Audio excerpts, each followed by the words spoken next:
It's actually some of the finest hash on the planet. Everyone is looking to Colorado, pioneers in the legalization of marijuana. In downtown Denver, the pot shops have been open for almost 2 years. The drug has been legal here for 3. Smell that and see what you think. Yeah, that smells good. And when you talk with the people in charge of regulating Colorado's marijuana industry, they're optimistic about the future. First thing I will say is the sky didn't fall. We're heartened that the sky isn't falling. I sat down with Barbara Brohl, Executive Director of Colorado's Department of Revenue, and Andrew Friedman, the Governor's Director of Marijuana Coordination.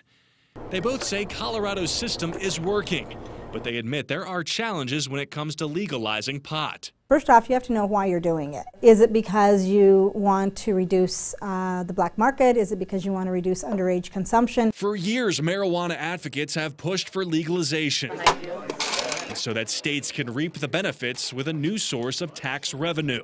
But no one in Colorado believes tax money is reason enough alone for Ohio or any other state to decriminalize the drug. I am making it my mission in life to tell people that there are plenty of reasons to do this, ending the black market being a perfectly good one. Tax revenue should not be a reason to do this. Here's why. Friedman says this year Colorado will bring in about $93 million in tax money from pot.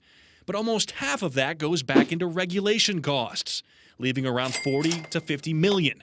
Friedman says when your state's budget is $26 billion, that's just not that much extra money. If you think that this money will help with education or healthcare or transportation, you're wrong. And that's Brohl's warning to Ohio.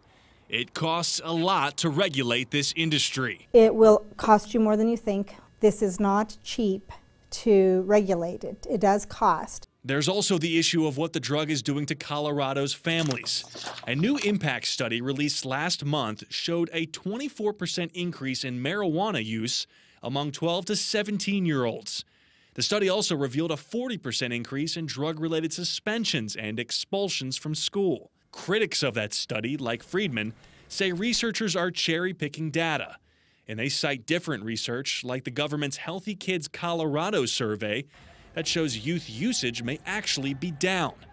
Then there's the issue with geography, a big lesson for us here in the Tri-State, with Kentucky and Indiana so close. Law enforcement officials in Colorado say more and more marijuana is crossing their borders into other states. There's no border patrol here. There's no customs, so it's very easy to export. Justin Smith is one of 6 Colorado sheriffs suing the governor over legalized marijuana. Smith says more and more of the drug is popping up in border states like Nebraska and Wyoming.